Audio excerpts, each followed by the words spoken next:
pour peut-être vous présenter rapidement de quoi il s'agit, on parle ici d'un méga projet pétrolier de Total en Ouganda et Tanzanie. Il s'agit en fait de plusieurs projets. On a le projet Tilanga, qui est un projet d'extraction du pétrole. Total prévoit de forer plus de 400 puits, dont un tiers, plus de 130 puits, dans une aire naturelle protégée qui s'appelle l'aire des Murchison Falls, qui est dans la région des Grands Lacs, donc collée au lac Albert dans l'ouest de l'Ouganda. Et à partir de là où sera extrait le pétrole, les forages, c'est donc dans le parc naturel et sur des terres agricoles accolées. Après, il va être construit. Il y a d'abord un autre projet un peu plus petit qui s'appelle Kingfisher, dans lequel Total est partenaire, mais qui est cette fois-ci opéré par l'entreprise chinoise Sinopec. De là, après, le gouvernement ougandais est en train de construire une raffinerie.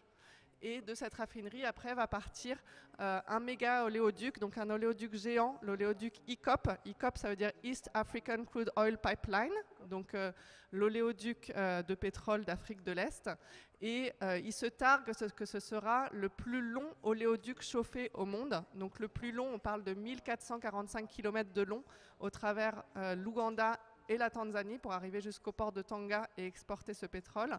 Et sur ce trajet de 1445 km, Diana et d'autres pourront en parler, on traverse là aussi de nombreux écosystèmes. On traverse le bassin du lac Victoria, tout ça pour arriver après dans l'océan et les mangroves, etc. Et on ne parle pas seulement d'impacts environnementaux qui, pour l'instant, pour nombreux de ces impacts, pour le plus gros de ces impacts, c'est des impacts à venir. Aujourd'hui, l'urgence, elle est sociale, elle est humaine, parce qu'il y a plus de 100 000 personnes qui sont en train d'être expropriées de leurs terres et qui, en fait, depuis 2018-2019, n'ont pas le droit d'utiliser librement leurs terres et n'ont toujours pas reçu leur compensation. Et donc voilà, je ne vais pas développer plus pour laisser la parole à nos amis d'Ouganda qui connaissent cette réalité de terrain bien mieux que moi. My name is Maxwell Atura, Bonsoir, je m'appelle Maxwell Atura. Executive Director TASA Research Institute Africa. On travaille à TOSHA, qui est le Environmental and Human Rights Defender from Bulisa, Uganda. Donc, je suis un défenseur des droits et de l'environnement du district de Bulisa en Ouganda. In Bulisa, over 25% of the population is affected by the oil project in name of Tilenga. Donc, dans le district de Bulisa, d'où je viens, il y a plus de 25% de la population qui est affectée en fait par le projet pétrolier, le projet d'extraction de pétrole qui est Tilenga. The projects need a lot of land, which it has taken from people. Donc, le projet nécessite vraiment beaucoup de terres qui ont été prises des gens. Enfin, 95% of the population in Bulisa depend on agriculture. Il y a 95% de la population de Bulisa qui dépend de l'agriculture. So taking land away from them, it means a lot on their lives. Donc leur prendre leur terre, en fait, ça a vraiment un impact énorme sur leur vie. Many have been displaced. Il y a de nombreuses personnes ont été déplacées. With meager and no prompt and fair compensation. Et en fait, ils n'ont pas eu de compensation. Enfin, ils ont soit des compensations très faibles, soit des compensations qui ne sont juste jamais arrivées et qui n'étaient dans aucun cas justes. Many have been forced to sign agreements and contracts giving away their property without their consent. Donc il y a beaucoup de personnes, en fait, là, ils ont été forcés mis sous pression pour signer les documents dans lesquels ils donnent leurs terres pour le projet. Total has put many limitations on use of land. You cannot grow crops which can take a year. You have to grow crops which take 3 months. Donc Total a mis beaucoup de limitations sur l'utilisation des terres par les personnes. Donc par exemple, les personnes ne peuvent pas en fait faire pousser des cultures qui prennent 1 an. Ils peuvent seulement faire pousser des cultures qui prennent 3 mois. And that came just after the pressure from civil society and human rights defenders, because at first they had stopped totally. Donc au début, en fait, Total a complètement interdit aux personnes d'accéder à leur land, à leurs terres, et de les cultiver. Après, suite à de nombreuses pressions de la part des organisations de la société civile, là, les personnes ont pu cultiver, mais seulement pour des cultures de 3 mois. So the standard of living has deteriorated. Donc les conditions de vie ont vraiment en fait été détériorées. It has been totally against the principle which say they should really uplift the standard of people than where they found them. Or they can remain on the standard or go higher. But this time, the standard is just going down, down. Alors que normalement, quand il y a des projets comme ça doit au moins que les conditions de vie restent pareilles ou qu'elles soient vraiment améliorées. Et là, dans ce cas-là, les conditions se sont vraiment empirées. We are getting problems in food. On a des problèmes pour avoir de la nourriture. The fact that people cannot grow food and there is a lot of starving. Le fait que les gens puissent pas faire pousser leur nourriture, leur culture, il y a des situations de famine. And it's from this farming that people would get livelihood, school, getting money for school fees and medication. They can no longer afford to get some these basic necessities. Donc en fait, en plus d'utiliser leurs terres pour se nourrir, les personnes en fait elles vendent certaines de leurs cultures et ça leur permet d'avoir des revenus pour justement pouvoir payer les frais de scolarité ou les frais médicaux. Et là en fait, c'est des revenus auxquels maintenant elles n'ont plus accès. Currently, they are upgrading some camps and they are developing central processing facilities and some oil wells. Donc en ce moment, ils sont en train de développer le processus de CPF, je sais pas, pardon. L'usine de traitement. L'usine de traitement du pétrole et du coup, ils ont commencé la construction. En fait. Central processing. Ils ont commencé la construction des facilités de l'usine de traitement. Pardon. In these projects, there are a lot of dust coming out of the sites. Et donc, du coup, en raison de ces travaux-là, il y a beaucoup de poussière en fait, qui vient du lieu. The dust is entering in people's food, people's home. It's causing accidents. There is a lot of illness coming out of this dusting. Donc, à cause de cette poussière, en fait, elle entre dans la maison des gens, elle va dans leur nourriture, il y a des accidents et il y a beaucoup de gens qui tombent malades à cause de cette poussière. We have raised a lot of voice against this, but they have failed to control it. Donc il y a eu beaucoup de plaintes par rapport à cela, mais rien n'a été fait et ce n'est pas mis sous contrôle. We wonder how they are going to control oil spill if they cannot control just a mere dust. En fait, s'ils n'arrivent même pas à contrôler de la simple poussière, comment vont-ils pouvoir contrôler s'il y a une fuite de pétrole? Oil, we are already seeing it as a curse. Donc on voit déjà que le pétrole, c'est une malédiction.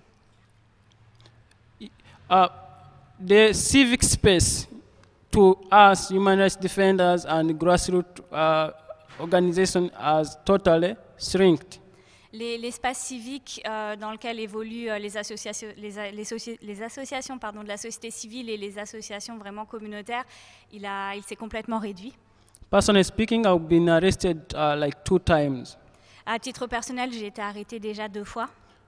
In May last year, I was arrested and spent 2 nights in the shells. En mai de l'année dernière, j'ai été arrêtée et j'ai passé 2 nuits en prison. And charged of an unlawful assembly. Et on m'a poursuivi avec des accusations d'assemblée illégale. Up to date, I still report on police bond. Et depuis, je dois toujours en fait retourner à la station, au commissariat pour faire un rapport en fait. I don't understand why the matter cannot go in court if I committed a crime. Je ne comprends pas pourquoi je ne peux pas aller au tribunal si j'ai commis un crime. The second time I was detained for hours when they came to close the office. La deuxième fois, la police m'a arrêté pendant plusieurs heures pendant qu'ils ont fermé les bureaux de l'association où je travaille. And the office was closed and all signposts vandalized. Et les bureaux de l'association ont été fermés et tous les panneaux de l'association avec son nom dessus ont été vandalisés. All it is done to silence us, to make us fear, to disorganize and intimidate us who are talking against these violations. Donc tout est fait pour nous réduire au silence, pour nous intimider, pour nous faire peur par rapport envers toutes les personnes qui s'opposent, enfin qui parlent du projet, qui s'opposent au projet. We have not stopped. We have had working closely with community members and grassroots organizations. We have tried to come up with strategies to see that this one ends. Donc ça ne nous a pas arrêtés. On continue de voir les communautés affectées. On essaie de réfléchir à des stratégies pour voir ce qu'on peut faire pour que tout cela se termine. We have rent court we have sued Total. On a fait un procès contre Total. At all level, national level, international level, and even here in France, there is a case. Au niveau national, au niveau international et aussi ici en France. We have had a lot of petitions against all these violations. On a déposé de nombreuses pétitions contre toutes ces violations. We have had various meetings with subcontractors and Total itself in different meetings, and we have raised these issues time and again.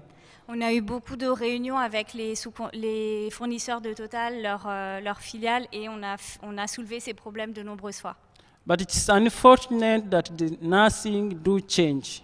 Malheureusement, c'est malheureux que rien ne change. Few months ago, they signed final investment decision with the government. Il y a quelques mois, ils ont signé la décision finale d'investissement avec le gouvernement. As the violations go on, et pourtant les violations continuent.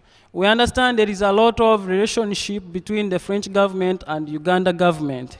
Nous comprenons qu'il y a une relation forte entre le gouvernement français et le gouvernement ougandais. There is a military relationship. Il y a une relation militaire. French government is training our army in Uganda to go and protect those oil reserves. Le gouvernement français forme et entraîne les militaires ougandais afin qu'ils protègent les zones pétrolières. Total is also training police to go and protect lives, human rights. I don't know how. Total is also training Ugandan police to go and protect human rights. I don't know how it will be possible. Donc Total donne aussi des formations à la police ougandaise pour qu'ils protègent les droits humains et je vois pas comment en fait. And I'm sure Total also know how the world is transiting from fossil fuel. I understand how Total also understand how it is needed to transit from fossil fuel to clean energy. Et Total a vraiment besoin de partir, d'arrêter d'être dans l'industrie fossile et d'aller vers les industries propres, les énergies propres, pardon. But they are continuing and they are showing much interest to do fossil fuel against something which is against human environment and climate in the country. Et pourtant, ils continuent d'investir dans les énergies fossiles et de faire un projet qui est contre les droits humains, contre l'environnement, contre le climat. So, the working strategy we feel it can help much. On a l'impression que notre stratégie n'a pas trop aidé. The French people to stand with us. On a besoin que les gens, les Français, soient debout avec nous, marchent avec nous. And say that is unacceptable. We, as a country, I understand that France is called the human rights country. Donc je comprends j'ai entendu que la France, ça s'appelait le pays des droits de l'homme et on a besoin que la France soit avec nous. I don't know how much truth about this, but I want to believe so. Donc je ne sais pas à quel point c'est vrai que la France est le pays des droits humains, mais j'ai envie d'y croire. If it is true, then shouldn't allow Total to tarnish that name. Donc si c'est vrai, la France ne devrait pas permettre que Total salisse son nom. Stand up and say no with us. Donc levez-vous et dites non avec nous. Help, we want the French banks supporting Total to say no. On veut que les banques françaises qui soutiennent Total disent non. For those who don't know ECOP. Pour celles et ceux qui ne connaissent pas le projet ECOP. get interested in knowing ECOP and its dangers. Apprenez à le connaître et surtout à en connaître les dangers. So you can also contribute what you can to see that it is no more. Pour que vous puissiez faire tout ce que vous pouvez pour dire non et pour que ce projet s'arrête. Thank you so much. Merci beaucoup. My name is Diana, as I've been introduced, and I work for a non-profit company called Afiego that's based in Uganda. Donc je m'appelle Diana et comme m'a présenté Soraya, je travaille pour une organisation à but non lucratif qui s'appelle Afigo et qui est basée à Kampala en Ouganda. I know, there may be some people here, or perhaps many people here, that don't know where Uganda is. Donc voilà l'Ouganda qui est en Afrique de l'Est. Et à côté, vous avez la carte du projet ECOP. Okay, so Uganda, I often tell people, is one of the most beautiful countries in the world. Donc comme je dis souvent à tout le monde, l'Ouganda est un des plus beaux pays au monde. We are blessed with many forests, many national parks, several game reserves, and lakes and rivers. Nous sommes bénis d'avoir de nombreuses forêts, de nombreux parcs naturels, des rivières et de nombreuses ressources. These natural resources, as we call them, ensure livelihoods in Uganda are nature-based. We need the environment to be conserved in order to survive. Donc c'est ce qu'on appelle les ressources naturelles et en fait de ces ressources dépendent les moyens de subsistance en Ouganda. On a des moyens de subsistance qui dépendent de la nature et du coup c'est pour ça qu'on a besoin de la protéger. We need healthy soils, rainfall. We need forests to make rainfall and ensure that soils are fertile. We need bees for pollination. We need clean and healthy air.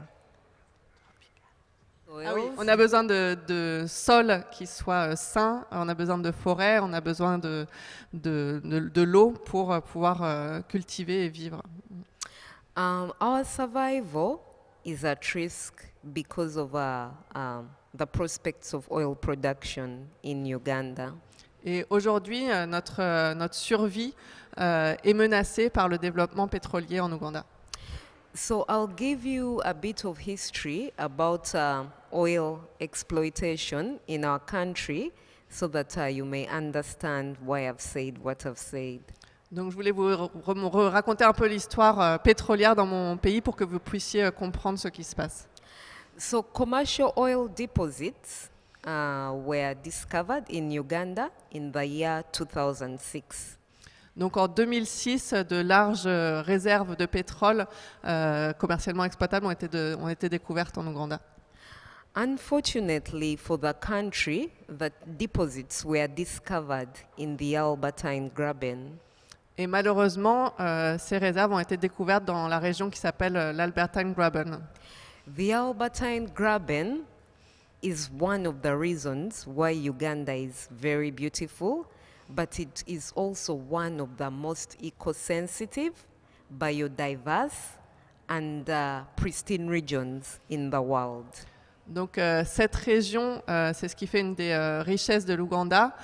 C'est une région qui est très vulnérable en termes écologiques, des écosystèmes. C'est des écosystèmes uniques en Ouganda, mais aussi au niveau de l'Afrique.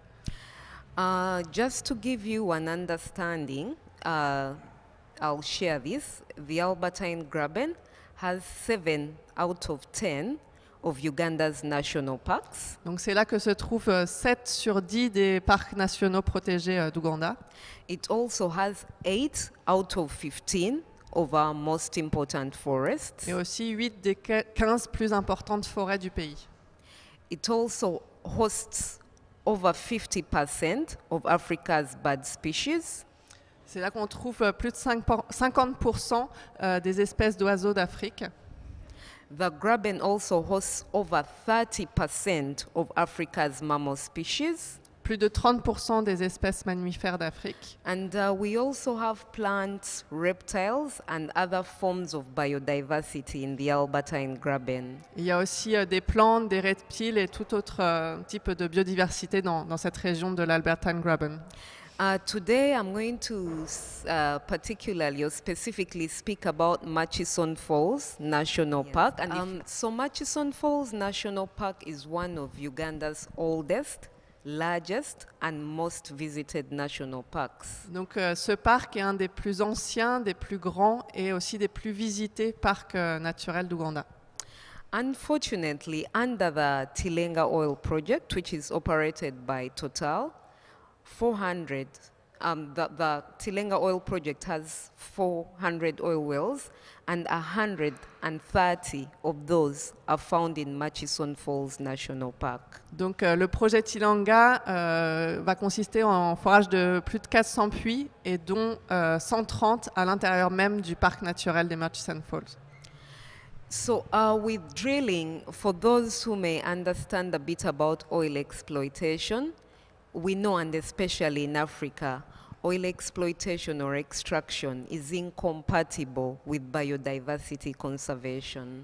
Donc je ne sais pas si vous connaissez bien comment se passe l'exploitation du pétrole, mais en Afrique, on sait bien que l'extraction de pétrole n'est pas compatible avec la conservation de la biodiversité.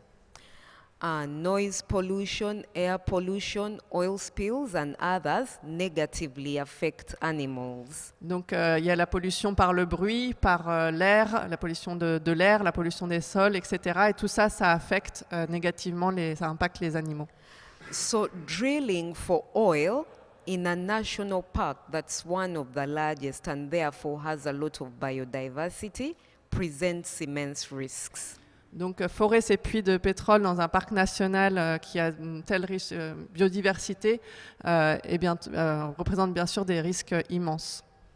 There are fears that the drilling of oil in the national park could lead to the death of certain animals, the migration of others, and the extinction of some perhaps. Donc on est très inquiet, il y a des peurs que cette exploitation pétrolière dans le parc mène à la mort de certains animaux, à la migration d'autres animaux et à l'extinction de certaines espèces. Yes, particularly there's been fear. I'm going to talk about two animals. There's been fear for the giraffe. The previous picture had a giraffe. There's been fears for the giraffe. En particulier, il y a des grandes inquiétudes pour cette espèce de girafe qu'on voyait dans la photo avant. Yes, because the Uganda Wildlife Authority thought that giraffe may not be able to survive with oil drilling in Murchison Falls National Park. Donc l'autorité ougandaise, what authority? Uganda Wildlife Authority. Donc sur la vie sauvage, sur la faune sauvage, et inquiète qu'il y ait ces impacts de l'exploitation pétrolière sur ces girafes et qu'elles ne puissent pas survivre.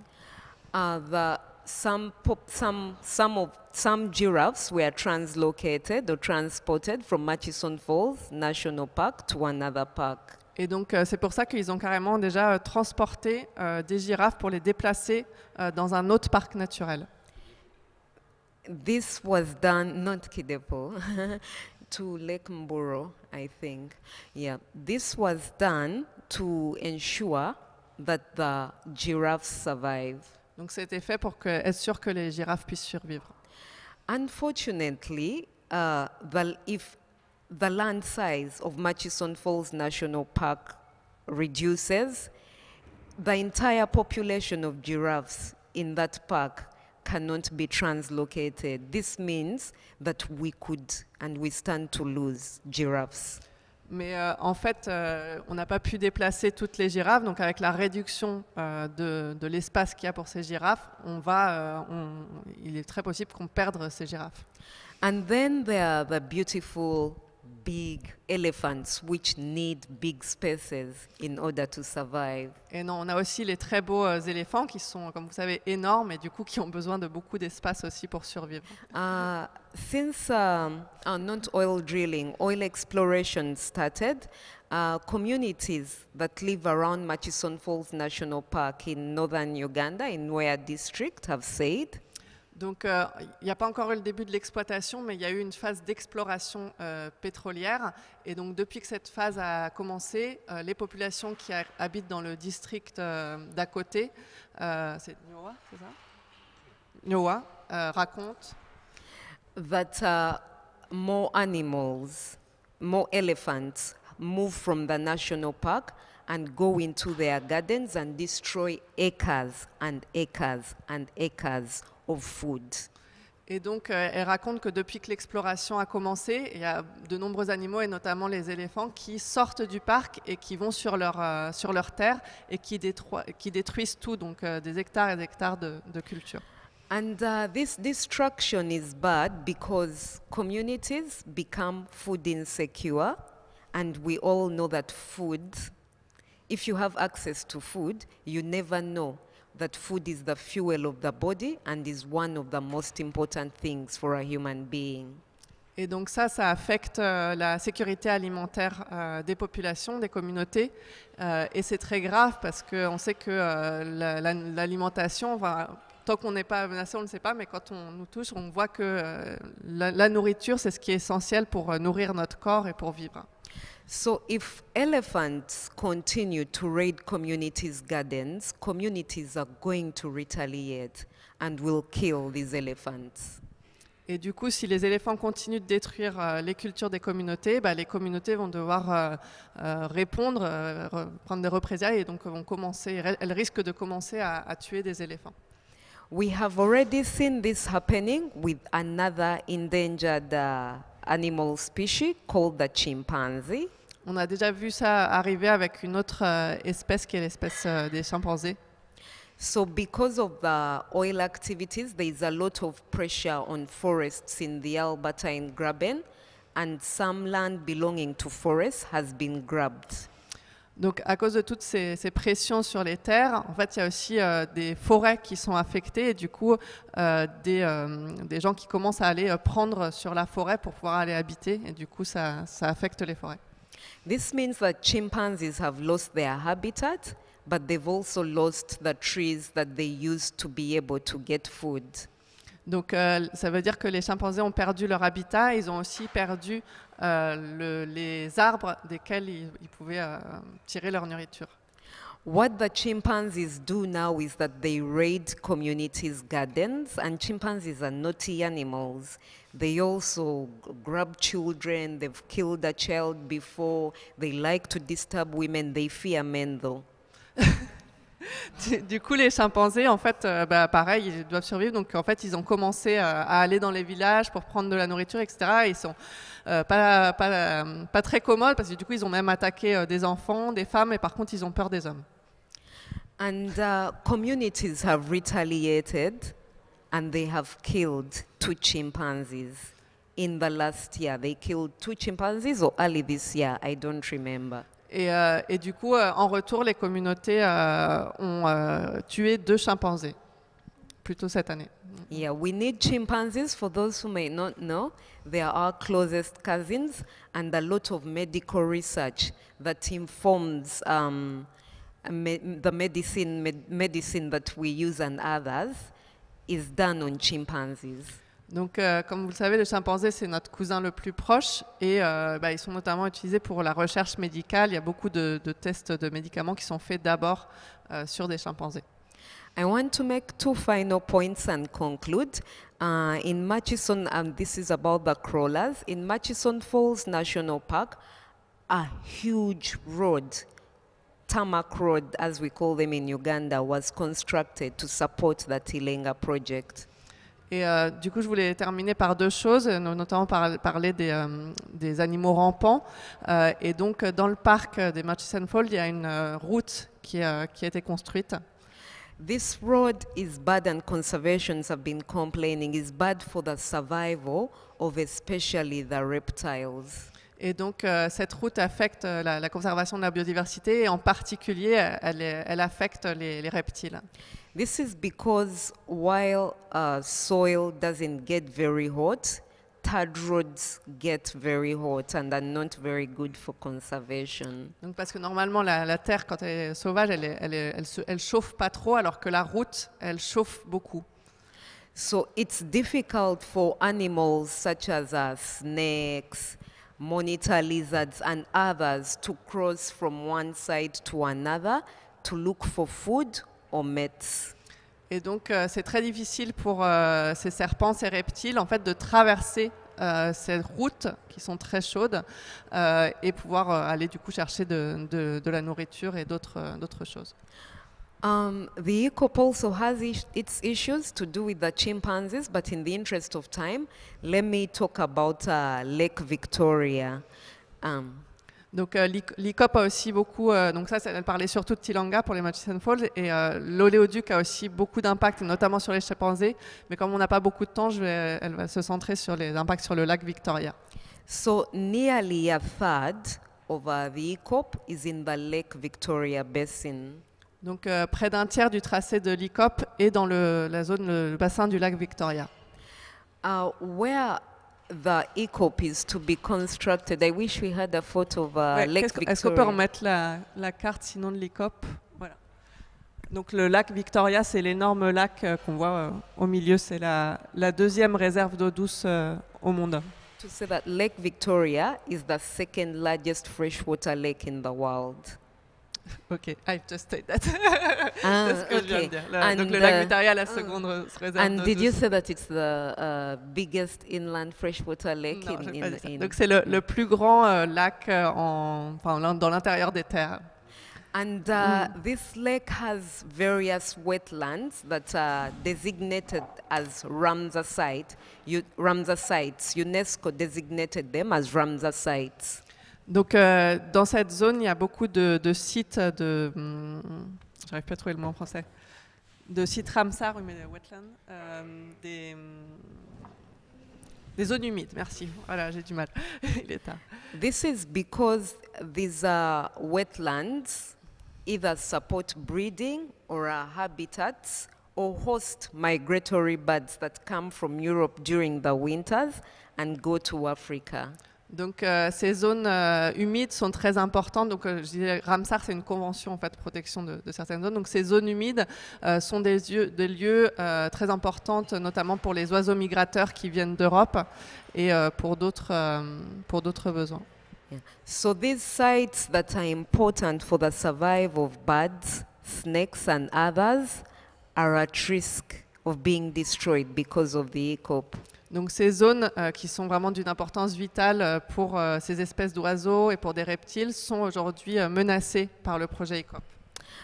Birds are beautiful to look at, Les oiseaux sont magnifiques à regarder, but I recently learned that they are also very beautiful for forestry generating, for pollination, and for other purposes that we need for human survival.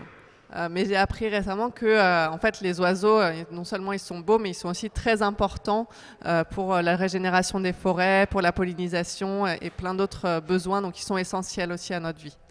The functions that these birds play is at risk, and therefore the well-being of humanity is at risk because of the ECOP. Et donc la vie de ces oiseaux et la fonction qu'ils remplissent est menacée, et du coup c'est un risque pour l'humanité, la menace que crée ECOP est un risque pour l'humanité. Finally, up to 40 million people rely on Lake Victoria to meet their water needs in East Africa. Et il faut aussi dire qu'il y a 40 millions de personnes qui dépendent de l'eau du lac Victoria pour leurs besoins en eau. These people's access to water and fisheries, Lake Victoria is the second biggest source of fish in Uganda.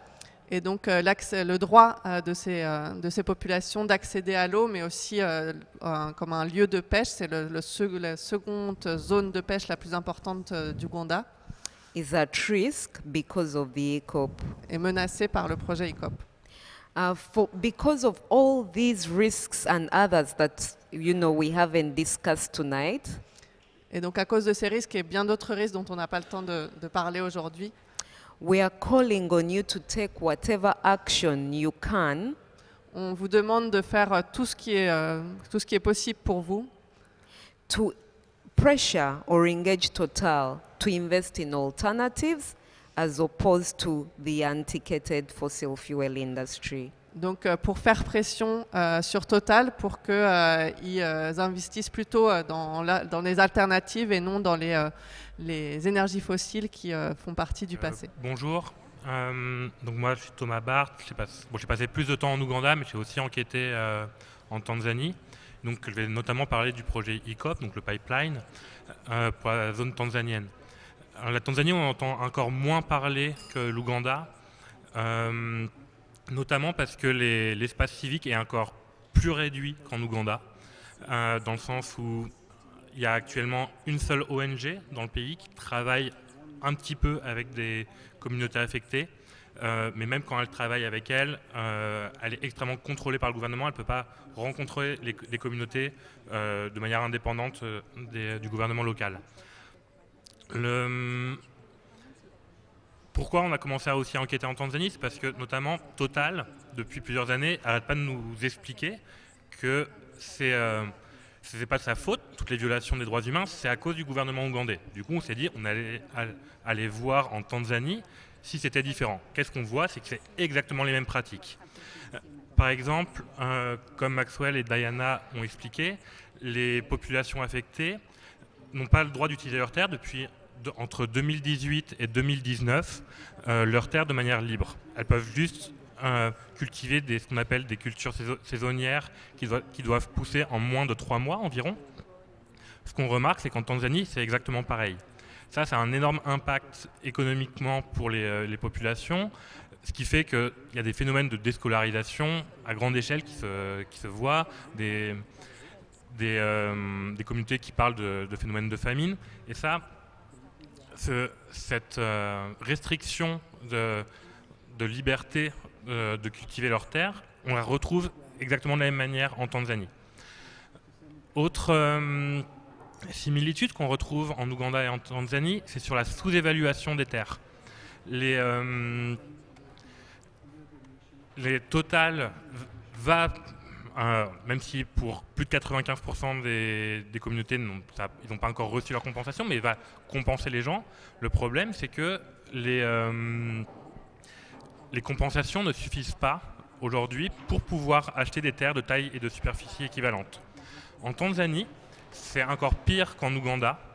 L'une des raisons pour laquelle c'est encore pire, c'est que en Ouganda, les personnes, comme en France, peuvent être propriétaires des terres. En Tanzanie, ce ne sont pas les individus à qui... on ne peut pas être propriétaire des terres. Toutes les terres appartiennent au président. C'est même pas à l'État, c'est au président. Et du coup, quand Total ou les sous-traitants de Total ont expliqué aux gens qu'ils allaient se faire compenser de tel montant et qu'ils devaient signer les accords dits pseudo-volontaires, enfin dits volontaires d'expulsion, quand certaines communautés ont dit bah non, on ne veut pas de ça, juste on leur a dit mais sinon on vous prend vos terres sans rien, de toute façon les terres ne vous appartiennent pas, elles appartiennent au président de la République. Autre point un petit peu différent que l'Ouganda, c'est sur les consultations préalables au projet. En 2017, en Ouganda, Total a organisé des pseudo-consultations. Quand je dis pseudo, c'est que c'était plutôt des réunions pour parler du projet et officiellement poser des questions s'ils étaient d'accord ou pas, même si de fait, ils n'avaient pas le droit de dire réellement, et surtout, leur point de vue n'a jamais été pris en compte. En Tanzanie, ça n'a même pas été le cas. Plus de la moitié des gens que j'ai rencontrés ont expliqué que la première fois qu'ils ont vu les équipes de Total ou de ses sous-traitants, c'était directement dans leur jardin quand ils étaient en train d'évaluer quel type de culture ils avaient pour les futures compensations. L'autre moitié a été lors de meetings organisés de réunions organisées par Total et le gouvernement, mais c'était juste pour leur expliquer qu'un pipeline allait passer et qu'ils allaient être compensés, et c'est tout. Les raisons pour lesquelles très peu d'ONG travaillent sur place, c'est que du coup, donc, comme je le disais, la dictature est encore pire par rapport à l'Ouganda. Certaines lois, notamment une loi qui s'appelle le Statistical Act, interdit à toute organisation, que ce soit ONG ou média, de produire des data, des informations et d'en publier. Les seules informations qui peuvent être republiées, ce sont les informations officielles du gouvernement. Donc on a le droit d'analyser les informations du gouvernement, les rapports du gouvernement, mais par contre on n'a pas le droit de sortir des nouvelles informations. De fait, cette loi ne s'applique que pour les projets sensibles, mais concerne énormément de projets, et l'ICOP étant l'un des projets les plus sensibles actuellement en Tanzanie, bien entendu, interdiction de faire des enquêtes, de faire des études ou des articles dessus. En 2017, il y avait quelques ONG, donc en 2007, c'est quand ça a été décidé officiellement que le pipeline passerait par la Tanzanie et non par le Kenya, comme ça avait été imaginé au départ en 2006 et 2012. Les premiers articles qui sont sortis ont entraîné des répressions extrêmement fortes sur les ONG qui ont fait que plus aucune ONG a continué à travailler dessus. Il y a eu aussi eu des disparitions de journalistes, pas directement liées à ce projet-là, mais qui a fait que plus aucun journaliste cherche à travailler sur les sujets sensibles. Concernant les questions environnementales, je ne vais pas rentrer dans les détails comme ce qu'a fait Diana, mais ce qu'on peut voir, c'est que le pipeline, Total, en gros, a décidé de faire le tracé qui coûtait le moins d'argent pour lui. Plusieurs études et plusieurs scientifiques dénoncent ce fait, tant d'un point de vue technique que d'un point de vue trajet. Ce qui fait que tant en Ouganda qu'en Tanzanie, mais donc le gros du trajet du pipeline c'est quand même en Tanzanie, plus de 1000 km sur les 1400 vont se faire en Tanzanie, passent à travers différents sites protégés, réserves protégées, parcs nationaux. Donc c'est pas à la fois que juste ils exploitent dans un parc national en Ouganda, c'est que même sur le trajet, au lieu de passer à côté des réserves protégées, ils font au plus direct, quitte à passer à travers. La WWF a sorti un rapport il y a quelques années, avait évalué à plus de 2000 km² de zones et réserves protégées en Tanzanie qui potentiellement peuvent être détruites par ce projet de pipeline. Autre risque très important, c'est au niveau de la côte. Donc, comme ce qui vous a été expliqué, l'idée du pipeline, c'est de pouvoir exporter le pétrole au niveau de la côte sur l'océan Indien. Toute cette zone-là, ce qu'il faut bien savoir, c'est que c'est une zone à très fort risque sismique. Il y a énormément de failles à ce niveau-là. Risque sismique, ça veut dire aussi potentiellement des tsunamis. Encore en 2004, par exemple, la Tanzanie a subi un tsunami assez important. Un tsunami qui arriverait au moment de l'exploitation pétrolière. Par exemple, peut-être il y a quelques mois, vous avez entendu parler de ce qui s'est passé au Pérou, où un tsunami a ravagé un port pétrolier. C'est exactement l'un des risques qu'aujourd'hui on pointe avec ce projet aussi, c'est que des tankers ou toutes les réserves pétrolières qui vont être au niveau de la côte puissent être totalement ravagées par un tsunami dans les prochaines années. Et je vais m'arrêter là, vu que l'idée... I am an African victim from a country that has been severely affected by the climate crisis. Je suis une victime africaine d'un pays qui a été gravement affecté par la crise climatique. I live in a country that has nothing to do with causing the climate crisis, but already bearing its brunt. Je viens d'un pays qui n'a rien à voir avec avec le changement climatique, la crise climatique, et pourtant il porte la marque du changement climatique. My country, Uganda, is yet to build its first ever oil pipeline thanks to Total's Poyen. Mon pays s'apprête à construire son premier pipeline, son premier oléoduc de pétrole grâce à Total. The oil pipeline has come at a time when the world is shifting from fossil fuels to renewable energy. Et ce projet vient à un moment où le monde est en train de changer, de partir des énergies fossiles pour aller vers les énergies renouvelables. While developed countries like France are turning to renewable energy, poor countries like mine, with the help of corporations like Total, are forced to see a future in fossil fuels that does not exist. Donc les pays riches comme la France, elles s'engagent dans la transition vers les énergies renouvelables, mais les pays pauvres comme le mien sont forcés à rester dépendants des énergies fossiles avec la complicité des entreprises comme Total. Donc en fait, il n'y a pas de futur. Total's desire to fast-track the construction of the East African crude oil pipeline is the nightmare we never wish to encounter. Donc la volonté de Total d'accélérer ce projet, c'est vraiment un cauchemar dont, qu'on espérait ne jamais avoir, dont on a toujours eu peur. This is because the project poses great risks on people and nature in East Africa, as discussed by my fellows. C'est parce que le projet il a vraiment des impacts graves envers la nature dans toute l'Afrique de l'Est, comme l'ont expliqué mes collègues.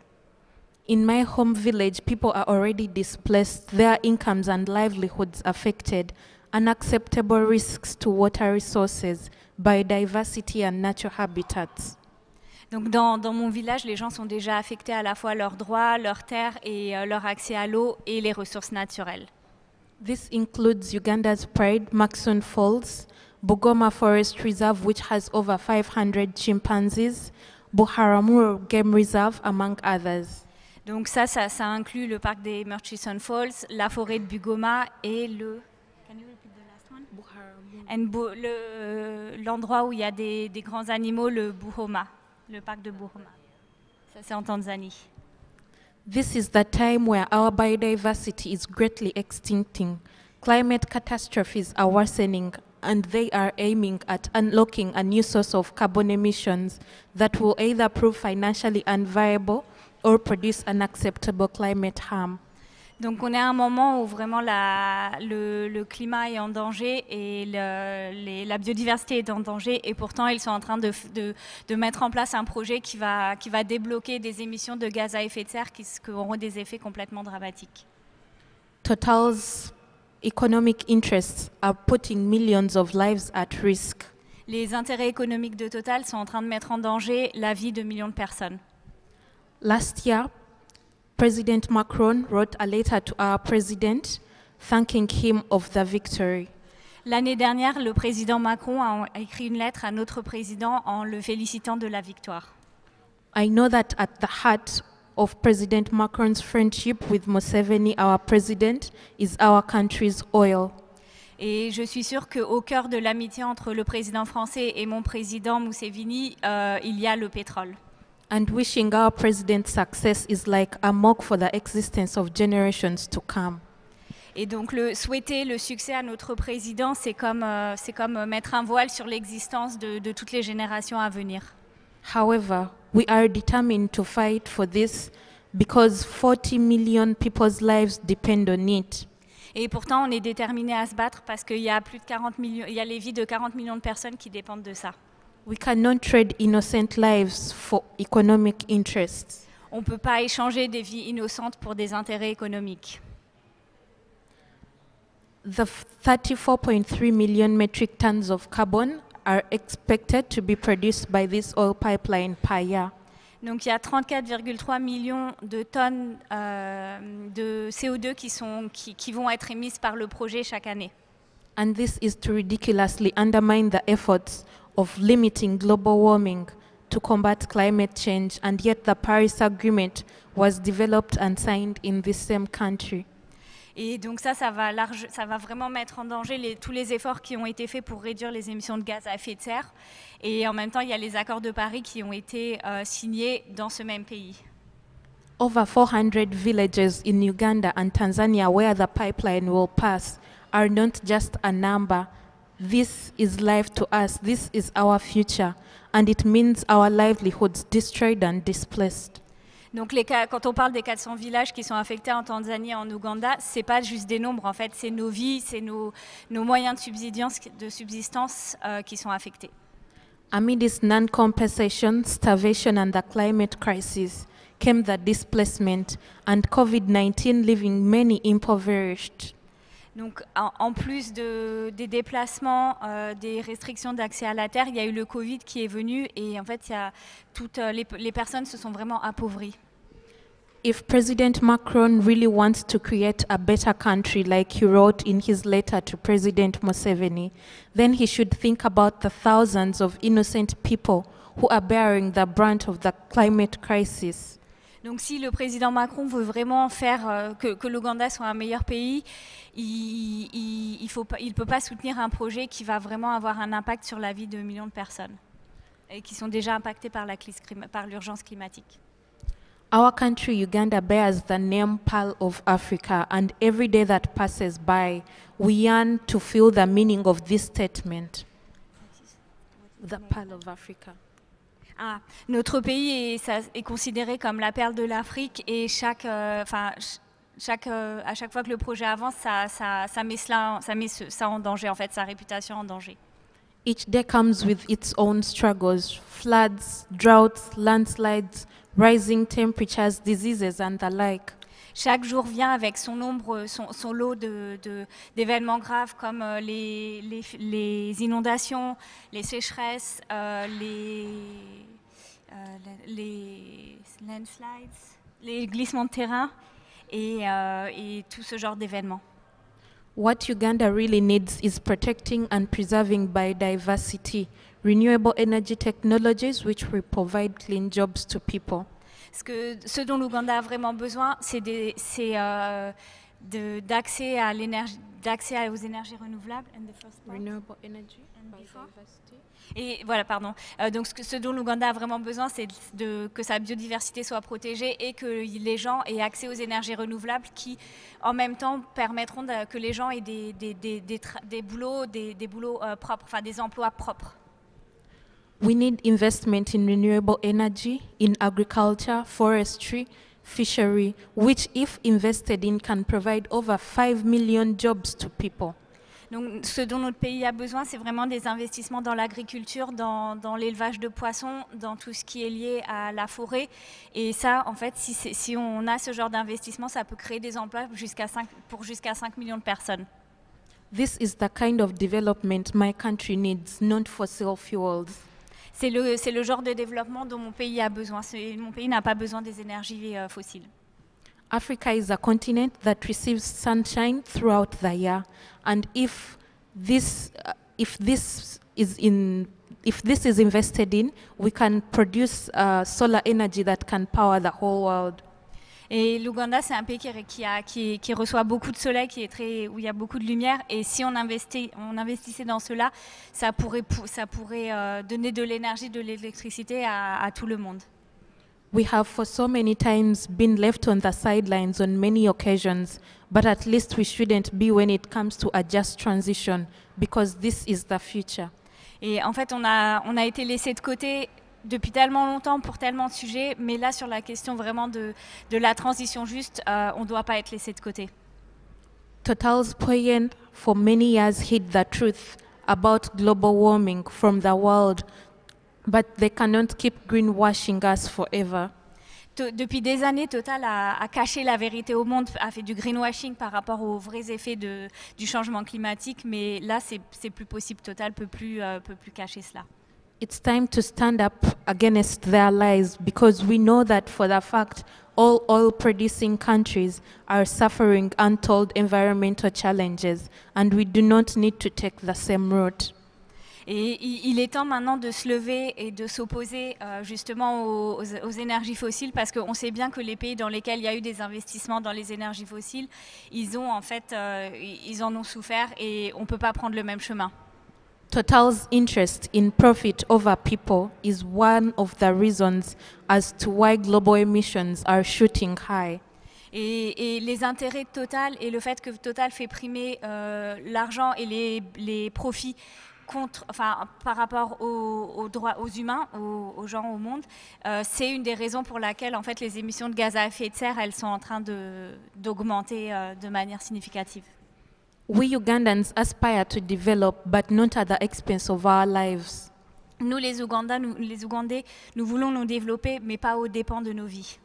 This project will not only affect Ugandans or Africans, but the entire world, especially us youth, because we have the most of our lives ahead of us. Et ces projets, en fait, ils vont pas seulement affecter l'Ouganda, ils vont pas seulement affecter l'Afrique, ils vont affecter le monde entier et ils vont surtout affecter les jeunes parce que nous, on a toute la vie devant nous. We youth can't be left in this mess. We deserve a safe and healthy environment for us and for coming generations. We do not deserve to suffer a crisis we did not create. Et donc nous, les jeunes, on doit pas. Repeat the beginning, sorry. We cannot be left in this mess. Donc, ah oui, on peut pas laisser les jeunes en fait dans ce désastre et vraiment on mérite d'avoir un futur pour nous et pour les générations à venir. That's why we youth all over the world need to stand up together and fight these injustices. I believe that the power of the people is greater and stronger than the people in power. Et donc c'est pour ça que nous, tous les jeunes du monde entier, on doit s'allier, on doit se mettre ensemble. Et je crois vraiment que le pouvoir des gens est plus fort que les gens au pouvoir. We need to do this for ourselves and for our children. This is our future. We need to stand up for it. We need to speak up, and we need to speak up now. Donc on doit le faire pour nous, pour nos enfants. On doit vraiment se lever et on doit parler, on doit élever la voix par rapport à ce qui se passe et on doit le faire maintenant. Join the fight. Join us. Visit stopecop.net for more information. Et donc rejoignez-nous, battez-vous avec nous et regardez le site Stop ECOP, donc ECOP.net et rejoignez-nous. Quelqu'un a une question? Monsieur? I would like to know what could be the position of Bobby Wine with regards to the project first. Ma question, c'est de savoir qu'est-ce que pense Bobby Wine. Donc Bobby Wine, c'est l'opposant principal à Museveni. Ça, c'est la première question. And I have another question. I had the chance to visit Uganda many times, and it's the pearl of Africa for sure. And do you think that tourism, development of tourism, can help?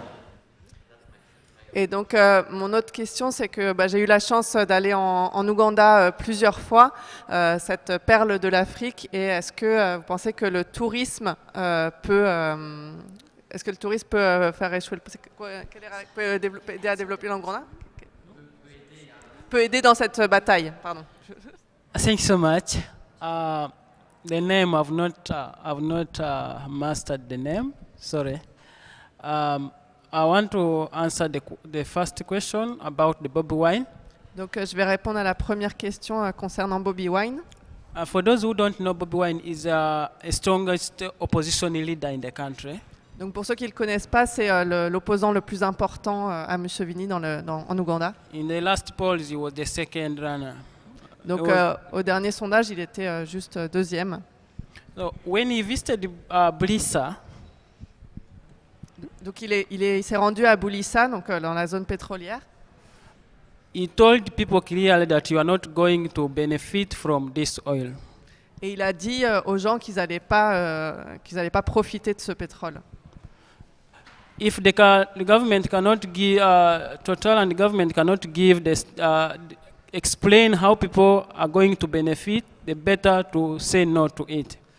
Si le gouvernement et Total ne peuvent pas expliquer aux gens comment ils vont être bénéficiés par ce projet, vaut mieux dire non au projet. He was very concerned on how people are very, very poor with all that resource.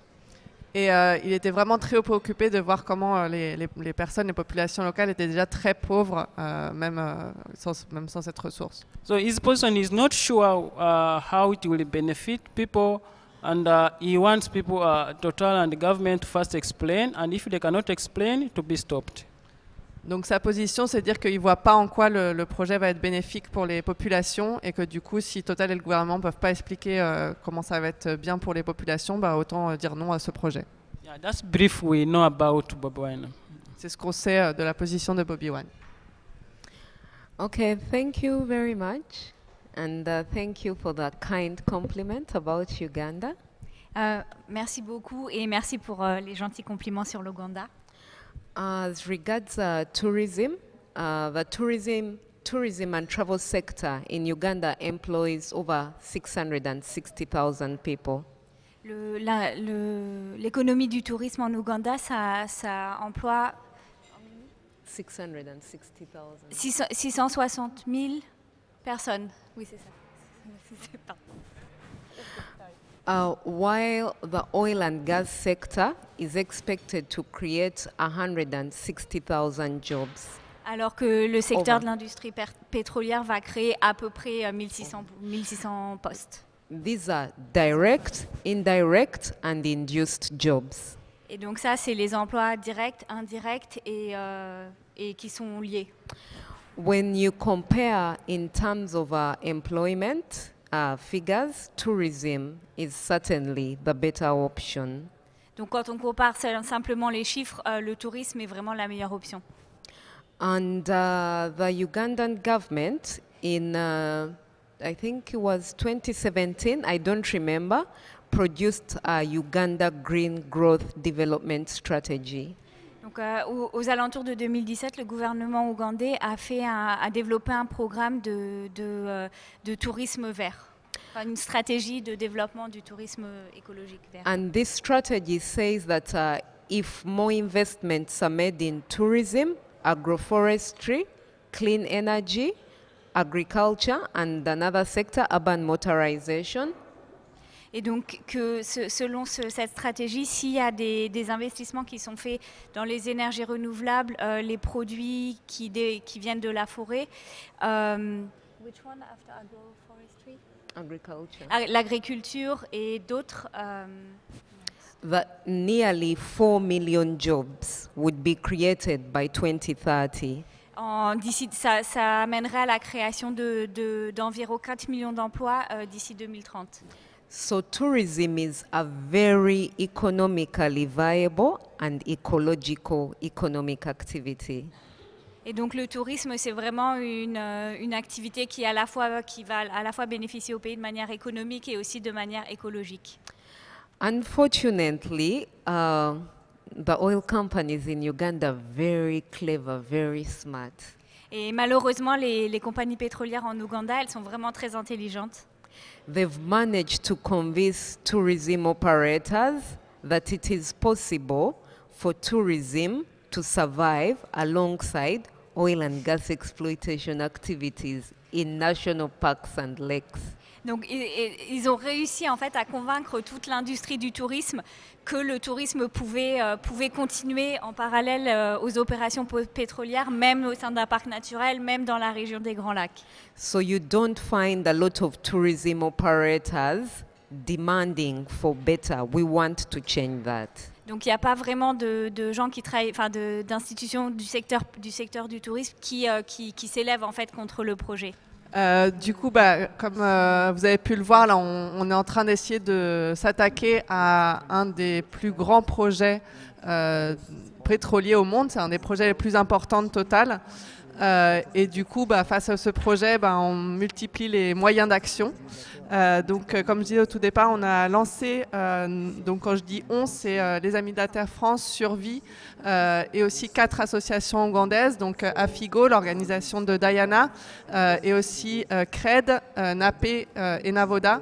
On a lancé une action en justice en France en 2019, fondée sur la loi sur le devoir de vigilance des multinationales, qui est une loi pionnière qui permet de poursuivre en France les maisons mères des multinationales pour les activités de leurs filiales ou sous-traitants dans le monde entier par rapport aux violations de droits humains ou atteintes à l'environnement qu'elles commettent ou qu'elles risquent de causer. On a été malheureusement bloqué pendant 2 ans dans des questions de procédure, parce que c'était la toute première action en justice utilisant cette loi, mais on a fini par gagner en cassation, parce que Total voulait aller au tribunal de commerce. Nous, bien sûr, on n'est pas sur un litige commercial, on parle de droits humains et d'environnement. Et du coup, alors qu'on était en référé, donc une procédure normalement accélérée, ça fait plus de 2 ans, bientôt 3, plus de 2 ans qu'on a lancé l'action en justice et on attend enfin une audience sur le fond de l'affaire pour donc faire cesser toutes ces violations dont on a parlé et essayer d'empêcher ce désastre social et environnemental. Mais l'action en justice, c'est pas tout. On a aussi fait de nombreuses enquêtes sur le terrain avec notamment Maxwell et Thomas qui ont réalisé ces enquêtes pour recueillir des témoignages qui ont notamment nourri l'action en justice, pour recueillir des preuves avec les difficultés que ça représente, puisque il faut se cacher, il y a tout ce dont a parlé Maxwell, les communautés ont peur de témoigner, on n'a pas le droit d'organiser des réunions publiques, etc.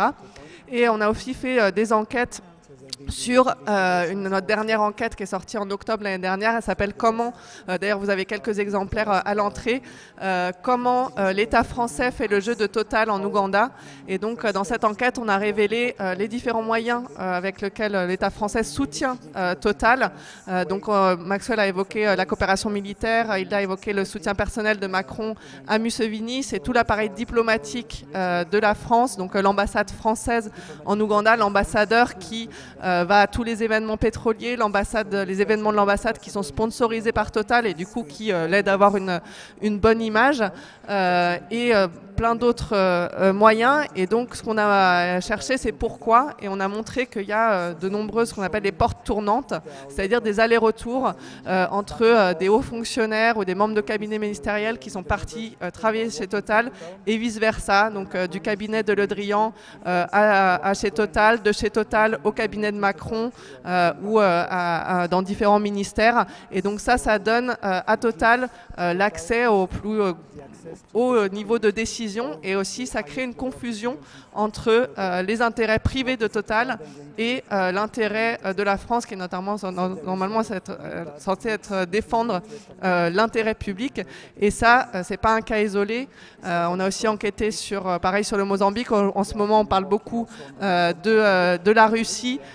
Poutine avait, lors d'une visite du PDG de Total en Russie, avait dit ah bah oui, Total c'est un peu la France. Bah non, Total c'est pas la France. Et donc il faut qu'on coupe ces relations entre Total et le gouvernement, entre l'industrie fossile et les décisions publiques qui sont prises. Et tout ça, donc toutes ces enquêtes, ça permet aussi d'attirer l'attention des médias, de faire pression à la fois sur Total et sur le gouvernement français. Et bien sûr, ce qui fait aussi pression, c'est la mobilisation qui grandit en Ouganda, qui grandit en Afrique de l'Est, qui grandit au niveau international, puisqu'on est membre d'une coalition qu'on a participé à créer, qui s'appelle la coalition Stop ICOP, qui réunit donc à la fois des organisations en Ouganda, en Afrique de l'Est et un petit peu partout dans le monde. Notamment, on a fait toute une campagne pour faire pression sur les banques privées pour pas qu'elles financent Total. On a réussi qu'aujourd'hui, il y a 15 banques internationales parmi les plus grands financeurs de Total qui se sont engagés à ne pas financer le projet. Parmi elles, il y a BNP, Société Générale et le Crédit Agricole. Mais même s'ils ont dit qu'ils ne finançaient pas ce projet précisément, ça reste des gros financeurs de Total, donc on maintient la pression sur les banques françaises. Et il y a aussi bien sûr la mobilisation dans la rue, donc avec notamment l'aide de 350 et Make Sense. Pour la première fois, ils ont réussi à ce qu'on ait dans la marche climat samedi dernier un cortège Stop ICOP, donc rendre visible la lutte contre ce projet, rendre visible cette aberration, ce projet qui est le symbole même de ce qu'il ne faut pas faire, le symbole même aussi de l'hypocrisie du gouvernement actuel, de Macron qui se veut un champion du climat mais qui en fait soutient un des pires projets au monde. Et voilà, on fait aussi des actions de plaidoyer. On a pu rencontrer hier avec nos partenaires ougandais, plusieurs députés à l'Assemblée nationale qui se sont aussi engagés à essayer de faire pression sur le gouvernement pour cesser les soutiens au projet. Et donc voilà, on multiplie les moyens d'action et on espère que vous allez être de plus en plus nombreux à rejoindre cette lutte. Il y a une pétition qui a réuni déjà plus d'1 million de personnes. Et voilà, parfois on se demande à quoi ça sert les pétitions, à quoi ça sert de signer. Il y a sur notre site aussi Total et Primunal, vous pouvez montrer que vous soutenez l'action en justice. Et ça, en fait, nous, ça nous donne de la légitimité aussi de dire, voilà, il y a tant de personnes avec nous. C'est même quelque chose qu'on a cité, que nos avocats ont cité dans l'action en justice. Voilà, on a tant de personnes qui s'opposent au projet et ça nous donne aussi de la force pour continuer. Évidemment, je connais infiniment moins bien ce dossier. Je suis venu parce que ce qui se passe en Ouganda est vraiment représentatif de ce qui se passe partout sur la planète et de ce qui va se passer tout au long du siècle. C'est le combat du siècle. Le fait que ce que Delphine Batho appelle les terrestres se mettent à affronter les destructeurs. Là, il s'agit du pétrole et il s'agit du réchauffement climatique. Mais on pourrait donner de multiples exemples qui concernent d'autres sujets, qui parfois sont des sujets qu'on pourrait ranger sous une bannière de la transition écologique. J'ai un ami, par exemple, Denis Ménochet, pour ne pas le citer, qui est un acteur français, qui est retourné vivre dans son village en Bretagne, dans le Finistère, à Tréguennec. Et qu'est-ce qui s'est passé à Tréguennec? Ils ont trouvé un gisement énorme de lithium. Il y a pour 3 milliards d'euros de lithium apparemment sur les côtes de Tréguennec. Et donc qu'est-ce qu'ils ont décidé de faire? D'exproprier les gens, a priori du village, en tout cas c'est le plan, pour pouvoir exploiter cette mine à ciel ouvert, enfin en faire une mine à ciel ouvert de lithium qui va pouvoir alimenter la transition énergétique, donc les voitures électriques, donc un certain nombre enfin voilà, toute l'économie du numérique qui est supposée être dématérialisée, etc. Dans chacun de ces exemples-là, des écosystèmes entiers vont être détruits, des populations vont être déplacées pour pouvoir continuer à alimenter la machine de la croissance. Que ça soit avec des énergies fossiles ou que ça soit potentiellement demain avec des énergies renouvelables. La question qu'on a besoin de se poser aujourd'hui, c'est est-ce qu'on est prêt ou non, étant donné que les espèces disparaissent entre 100 et 1000 fois plus vite que la normale, qu'on pourrait atteindre une 6e extinction de masse, étant donné que le changement climatique nous menace de façon telle que 3,5 milliards de personnes sont aujourd'hui dans des zones qui pourraient devenir inhabitables. Est-ce que, étant donné ce constat alarmant, nous sommes prêts à rentrer dans une forme de rapport de force, de lutte, pour empêcher toutes ces multinationales de continuer à détruire des écosystèmes au nom de la croissance?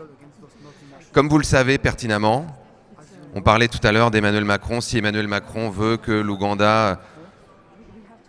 Emmanuel Macron, aujourd'hui, comme énormément de dirigeants dans le monde entier, cherche à protéger des intérêts économiques. Parce que ces responsables politiques sont élus avec le soutien de ces intérêts économiques et parce que ces intérêts économiques, on en parlait à l'instant avec les histoires des revolving doors, c'est-à-dire des gens qui font des allers-retours, ces intérêts économiques ont un poids déterminant dans les décisions publiques. La majeure partie des décisions qui sont prises par les gouvernements sont orientées par des grands intérêts privés. Donc il n'y a absolument aucune chance qu'ils voient la lumière par eux-mêmes. Ils ne vont jamais se réveiller un matin en se disant « mais oui, c'est vrai quand même la biodiversité du lac Victoria, mais oui, c'est vrai les belles côtes de Tréguennec, mais oui, bien sûr, on va arrêter de faire de la croissance et on va protéger les écosystèmes ». Ils ne le feront pas. Il faut qu'on soit très lucide là-dessus. Donc comme ils ne le feront pas, quels sont les moyens qui sont à notre disposition pour les empêcher de continuer à le faire? Le premier moyen, c'est ce que les Amis de la Terre sont en train de faire, c'est d'engager des actions juridiques. C'est ce qui se passe dans tous les projets. Vous connaissez l'exemple de Notre-Dame-des-Landes. Qu'est-ce qui a permis de retarder les travaux un maximum? C'est d'avoir trouvé des espèces protégées sur le site qui ont donné la possibilité au tribunal de suspendre les travaux et donc qui ont donné plus de temps aux activistes. Donc les actions en justice ont évidemment un effet de suspension, en tout cas des travaux, qui peut même aller jusqu'à empêcher les projets de se produire, si la justice, évidemment, n'est pas corrompue. Ensuite, évidemment, faire un maximum de bruit et occuper les lieux. Faire en sorte que des gens puissent aller s'interposer entre l'entreprise qui va chercher à commencer les travaux et potentiellement créer des empêchements matériels. Faire beaucoup de bruit dans la presse et dans les médias, c'est-à-dire salir la réputation de ces entreprises et des gouvernements et des financeurs, c'est-à-dire des banques qui les soutiennent. Faire ce que les anglo-saxons appellent du name and shame. Faire en sorte qu'on ne puisse plus parler de ce projet sans que ça soulève des vagues d'indignation sur les réseaux sociaux, dans la rue, devant le siège d'un certain nombre de compagnies, que ces gens se sentent harcelés, se sentent mis au banc et que potentiellement l'ensemble de la société ait un jugement extraordinairement négatif sur ce projet. Faire en sorte que les banques qui les financent, là aussi, soient challengées ou en tout cas qui subissent une pression de leurs clients pour dire si vous continuez à financer tel projet, je n'investirai plus d'argent chez vous. Donc moi particulier, moi entreprise, moi pourquoi pas État, pour faire en sorte que petit à petit, comme là la campagne a permis de le faire, un certain nombre de banques refusent de s'associer à ce type de projet parce que le risque d'investissement est trop grand. Peut-être qu'il faudra aller encore plus loin. Il y a en tout cas un certain nombre de gens qui appellent à ça aujourd'hui. Vous connaissez sans doute ce bouquin de ce géographe suédois qui s'appelle Andreas Malm, qui s'appelle « Comment saboter un pipeline », qui est déjà relativement explicite dans son titre, et qui dit aujourd'hui finalement quelle est la plus grande violence. Est-ce que la violence c'est de construire un pipeline ou est-ce que c'est de saboter un pipeline? La violence qui est liée au fait de construire un pipeline, elle a une espèce de médiation, c'est-à-dire que on ne fait pas forcément le lien au quotidien entre le fait d'avoir fait ça et la souffrance que vont subir un certain nombre de populations quand elles sont déplacées, les dégâts sur les écosystèmes et potentiellement la souffrance qui va être générée par les émissions de gaz à effet de serre qui vont peut-être rendre un certain nombre de territoires inhabitables, comme on le disait tout à l'heure. Ça, c'est notre rôle aujourd'hui de le rendre de plus en plus clair, de plus en plus lisible, pour que cette violence apparaisse au grand jour et que l'opinion publique, dans son ensemble, désapprouve ce genre de projet. Vous connaissez aussi certainement cette donnée, mais l'Agence internationale de l'énergie a dit il y a 2 ans, je crois, si on veut rester en dessous des 1,5 degrés, ce qui est déjà très largement compromis, il faudrait qu'il n'y ait plus une seule nouvelle infrastructure fossile à partir d'aujourd'hui.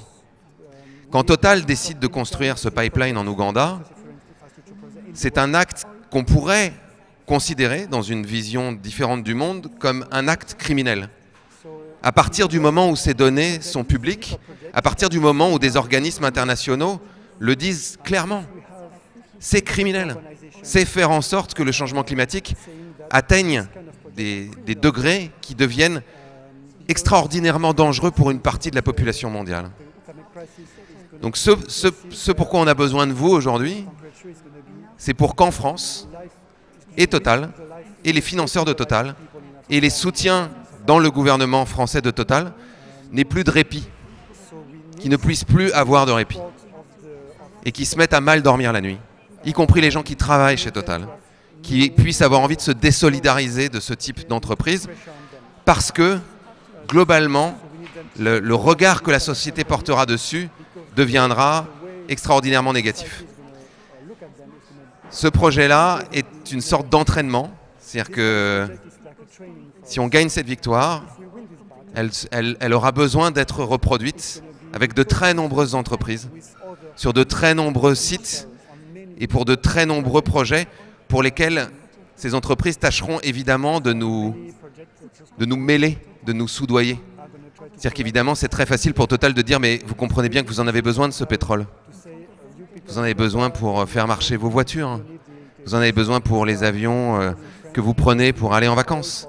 Tout comme le lithium, mais vous en avez besoin pour vos voitures électriques. » Donc c'est là que nous, en tant que société, on aura aussi un travail de remise en question à faire pour dire « mais on ne marche plus dans ce chantage. Non, on ne veut plus des voitures à pétrole. Non, on ne veut pas forcément une croissance illimitée. Nous, aujourd'hui, on est prêt à construire une société différente qui n'implique pas de mener ce genre de projet qui a autant d'impact terrible à la fois sur les humains et sur les écosystèmes. C'est juste pour savoir si vous pouvez faire un point sur les visites que vous avez eues avec les députés. Est-ce que vous avez prévu de rencontrer, par exemple, les organisations syndicales de Total? Donc, si vous pouviez nous faire un point sur comment les gens reçoivent votre discours, tant au niveau des députés que des associations, etc. Merci. C'est très touchant le message qui a été passé. Forcément, je pense qu'on se sent tous engagés et on a tous envie de s'impliquer pour défendre cette cause après les avoir tous écoutés. Et concrètement, là, je rentre chez moi ce soir. Bon, je me suis abonnée à la page, j'ai signé la pétition. Qu'est-ce que je peux faire ? Et est-ce qu'on envisage vraiment, est-ce que concrètement, il y a quelque chose qui va pouvoir être fait à une grande échelle? Est-ce qu'on y croit, quoi? Voilà. Je vais juste répondre sur le programme de rendez-vous et après laisser la parole aux Ougandais sur qu'est-ce qu'ils ressentent de ces premiers rendez-vous. Donc, il y a d'abord Hilda et Maxwell qui sont arrivés vendredi, donc ont pu participer à la marche pour le climat samedi à Paris. Pourront vous dire, mais c'est pas du tout forcément, bien sûr, les mêmes mobilisations qu'il peut y avoir en Ouganda vu les répressions qu'il y a sur place. Après, donc depuis lundi, il multiplie notamment les interviews médias. Donc il y a des premiers articles et interviews qui ont commencé à sortir sur RFI, Reporter, les articles qui ont couvert la marche aussi, et pas mal d'autres à venir. Il y a des journalistes d'ailleurs qui sont présents ce soir, TV5 Monde, France Inter, etc. En termes de rendez-vous, en dehors des interviews, on a donc eu hier une longue réunion avec des députés de différents partis et des collaborateurs de députés, parce qu'il faut savoir que comme la session parlementaire est finie, de nombreux députés sont en circonscription. Donc ça, je leur laisserai dire ce qu'ils en ont pensé. Mais ils ont déjà lancé quelques pistes d'action à leur niveau. Et aujourd'hui, il y a eu une réunion avec BNP Paribas. Et après, dans le programme à venir, on va aller, Diana, Maxwell, je vais les accompagner avec Isabelle de 350, Isabelle l'héritier, à Genève, à l'ONU, lundi et mardi, parce que c'est la session du Conseil des droits de l'homme de l'ONU. Donc normalement, Maxwell va pouvoir faire une intervention orale en plénière devant tous les États. Et par ailleurs, on va rencontrer les équipes de plusieurs rapporteurs spéciaux des Nations Unies sur la liberté d'expression, sur le droit à vivre dans un environnement sain, sur les défenseurs des droits humains, sur la liberté de se rassembler, etc., qui sont des rapporteurs qui et aussi sur le droit à l'alimentation. Donc plusieurs d'entre eux se sont déjà saisis du sujet et ont interpellé Total et le gouvernement français et ougandais.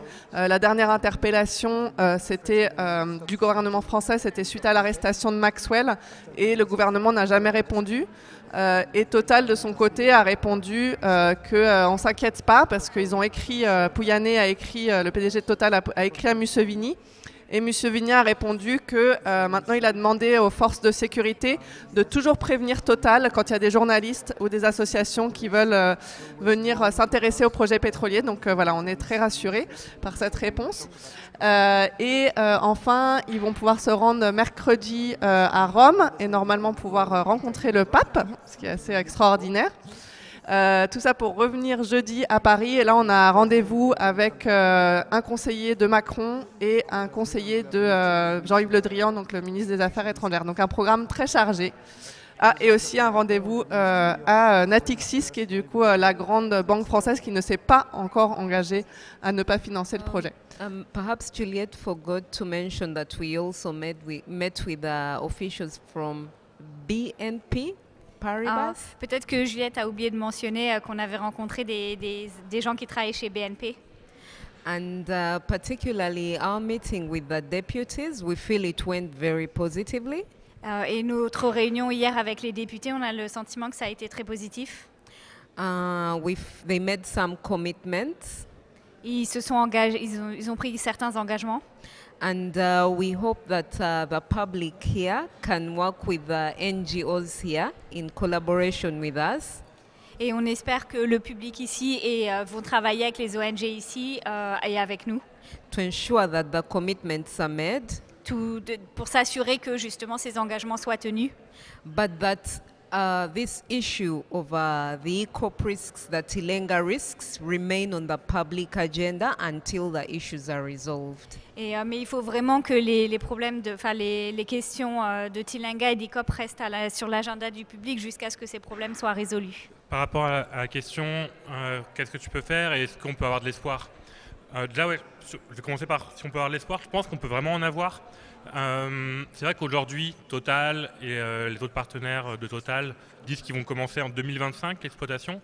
Moi, quand j'ai commencé à travailler sur le sujet, c'était en 2015, ils disaient qu'ils allaient commencer l'exploitation en 2019. Après 2019, c'était 2021, après 2022, maintenant 2025, ils n'arrêtent pas de repousser. Donc ça montre qu'il y a quand même un espoir. Et comme le disent beaucoup d'organisations et beaucoup de militants en Ouganda, tant que ça n'a pas commencé l'exploitation, c'est-à-dire qu'on peut encore l'arrêter. Donc voilà. Après, ce que toi et d'autres vous pouvez faire, déjà, c'est nous donner vos contacts.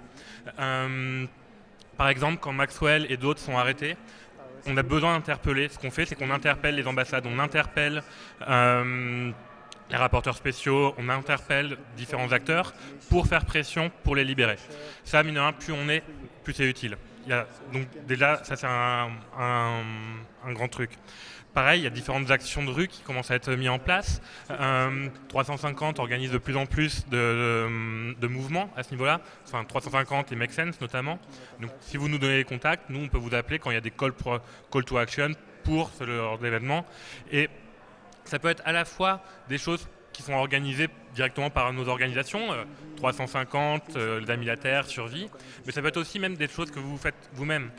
Il y a certaines collectifs totalement informels qui ont commencé à faire des mini-manifestations devant des stations de Total en appelant des journalistes régionaux. C'est dans des petits villages dans l'Ain, encore il y a 2 semaines, ils nous ont envoyé des articles dans un petit journal de province, et ça, plus ça se développe, clairement c'est bien. Donc ça peut être à la fois des call to action que 350 et d'autres organisent, mais ça peut être même vous de manière indépendante en plus, quoi. Donc voilà, il y a clairement plein de choses qu'on peut faire